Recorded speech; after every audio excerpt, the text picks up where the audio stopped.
Hey, what's up? I'm not even gonna lie. I don't feel like showing up today. I don't feel like talking about these people. I don't want to talk about these people. I really do not feel like doing this work today. But you know what? We're going to do it anyway. Self-discipline over vibes. Self-discipline over how you feel. And that's why even though we don't feel like doing this work today, and we don't feel like talking about these people, because we put these principles first, we're going to show up, we're going to put in the work. That don't mean it has to be extreme every day, you know? It doesn't have to be as hard every single day, but you show up. And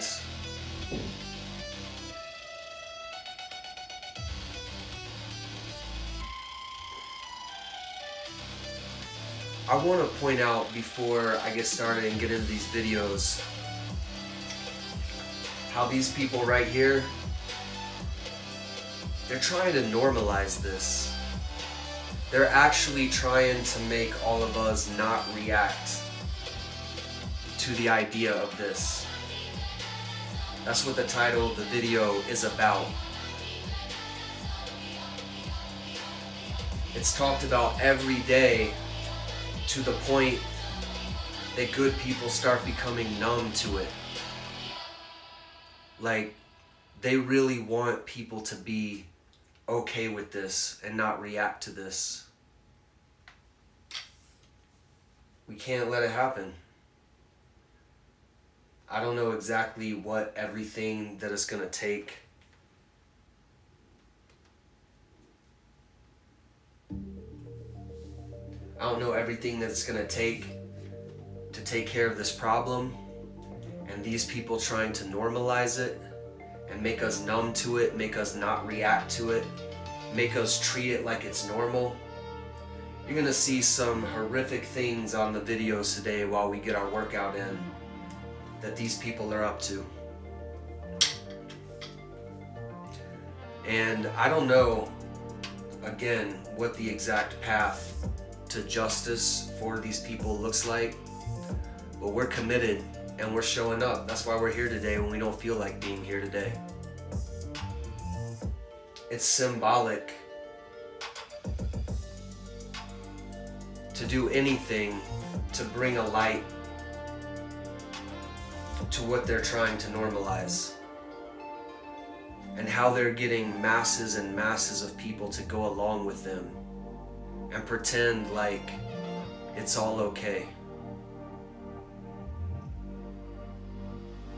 They need to admit that they've been conned. You're not irredeemable, but you need to admit that you got tricked, to those people out there.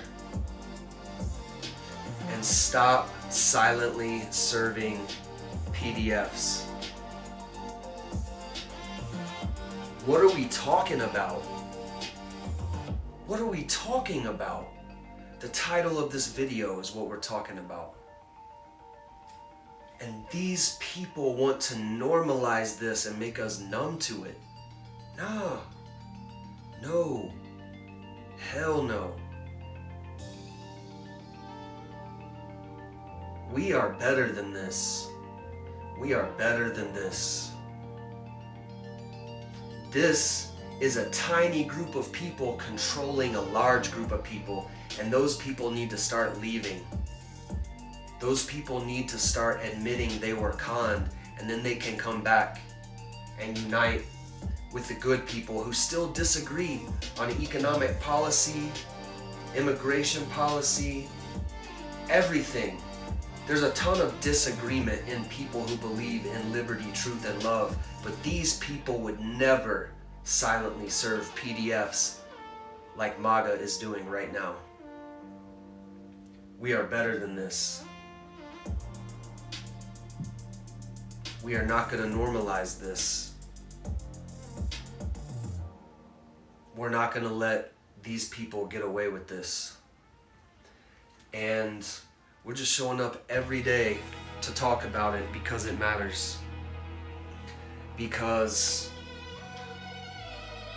as much as they want to make it go away and normalize it and make us not react to it, we're going to show up every day until there's justice and say, we can't move on because we have to deal with this. And we have to deal with the people who simply don't even support this, but are so insecure and indoctrinated and living in fear that they can't even admit they were conned. We have to talk about these people. We cannot make this normal. It's a few group, a tiny little table leading these people. But it's 70-something million of our citizens, which is not the majority of our citizens. Go look up how many citizens are in the United States of America 18 years or older. 70-something million voted for them. It's just a small group. We've talked about how a small group takes political power over the majority. We've talked about that in other videos. A lot of it comes from the way that this operates is you get everybody underneath you to go along with everything. Everything they say, these people who need this group must go along with. Over here in this group, people disagree about so many things. It's hard. It's like 3 or 4 groups over here against this one group. But these people never meant to become this. These people cannot admit that they were conned, and we have to help them. We have to show them a path to where we all reunite as brothers and sisters again, not who agree on everything, but who agree on these things that we want for ourselves. We can agree on the things that we all want for ourselves. And when we do that, we don't have to worry about any of this. But until we get people to wake up that this is not okay, we are going to talk about it every day. Alright, so now we're going to get into the videos and do the workout. But I just am going to wrap up by saying we're not going to let them normalize this. We're not going to let them make us numb to this. We're not going to act like it's not what it is, like the title of this video. We're not going to play dumb. We're not going to pretend that that's what we're talking about and that this group of people wants to make it all go away. Nope, it's not going to happen.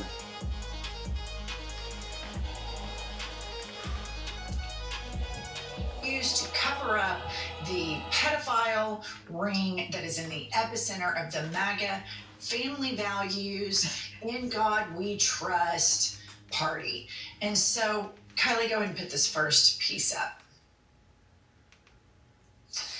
Breaking. CNN is reporting that Trump held a meeting in the Situation Room. Yes, the Situation Room with Pam Bondi, Todd Blanche, Kash Patel, and Lauren Boebert over the House effort to force the release of the DOJ's Epstein files. They are panicking big time. They are literally resorting to the Situation Room. This whole presidency, Pumps, has been about one person and one person only. His ego, covering up his crimes, keeping him out of jail. And at some point, your consequences catch up with you. And that's what's happening right now.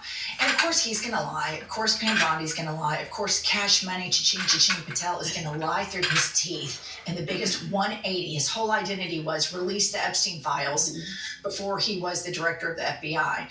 And now his whole identity is the Epstein files are no big deal. I love Donald Trump. It's not funny, though. It's not funny. Trump is such an unserious president, and he's such a terrible person. Like, when Jeffrey Epstein says you're a bad person, how bad of a person are you? And then you wonder, why does he surround himself with these bottom feeders? And now we know. It's clear as an open my face.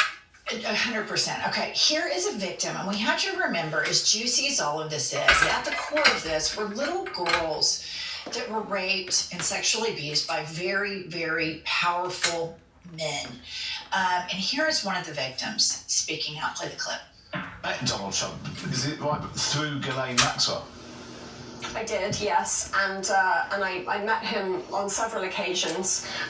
Ghislaine Maxwell did introduce me to him, and she introduced me to him with a clear message of my being with him in the same way that she had trafficked me and brought me to Jeffrey Epstein.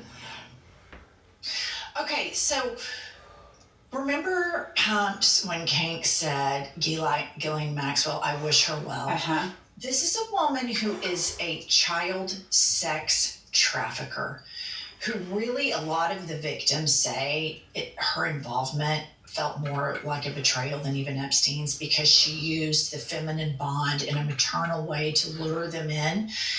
And now we know why. She has been sent to a cream puff prison, apparently has a puppy. I've read reports that this woman has a dog in jail. And I mean, y'all know how I feel about these Republican women having access to animals. Look no further than Kristi Noem. But then now That's I've not heard funny, yo. that That's not funny. They're filing, in the process of probably going to file Kristi Noem papers that shot Trump her is going to dog. have her released. It's because she is a witness to the President of the United States. More than likely illegal activity with girls. Well, of course she is. And one thing we cannot forget is she has been convicted in federal court of perjury. And Todd Blanche, when he went down there to meet her and see her and take her statement before he transferred her to Club Fed, he knew every single bit of what's in the Epstein files. So he either actively covered it up or he's so fucking incompetent. I would go with a little combination of both, heavy on the first one. He's covering up because Trump is his client. He represented him in his 34 convictions. Okay, now this is where, you guys, this stuff is all making sense. Put this up. Jeffrey Epstein said in emails that he had been advising the Russian government on how to deal with Donald Trump, one of several cases in which he wielded his connections to try to influence the course of foreign affairs. And Rob Farden on Twitter points out that this collusion was 1 month before Helsinki. And you may remember, Helsinki for any other president would have ended his political career forever. He sided with the Russians and he bashed American intelligence officers.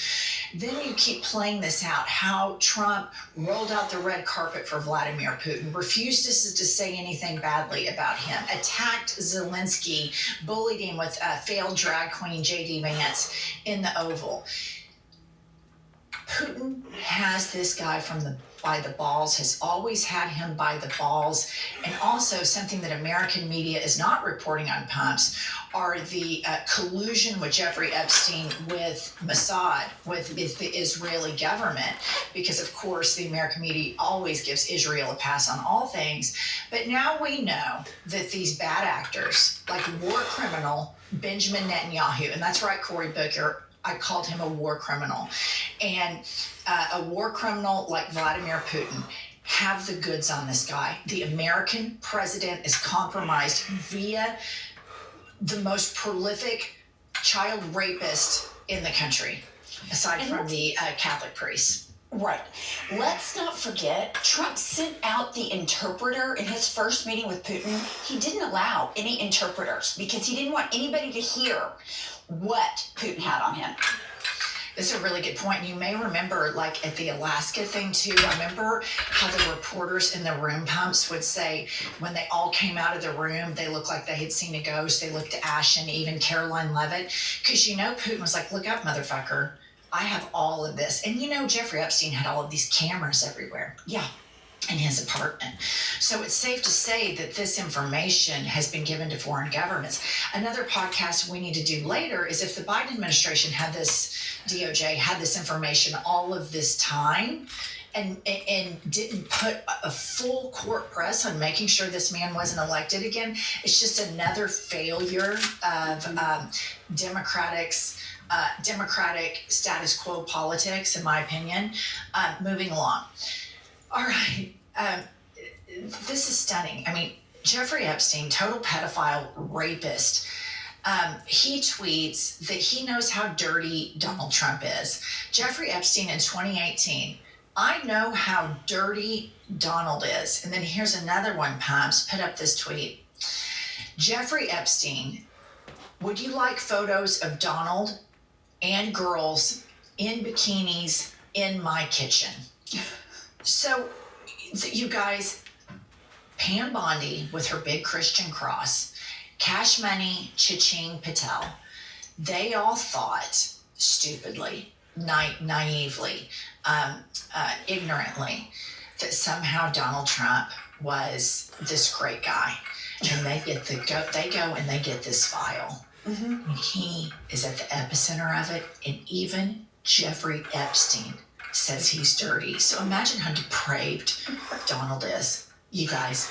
But it doesn't surprise me because he's spoken about wanting to screw his daughter. Right.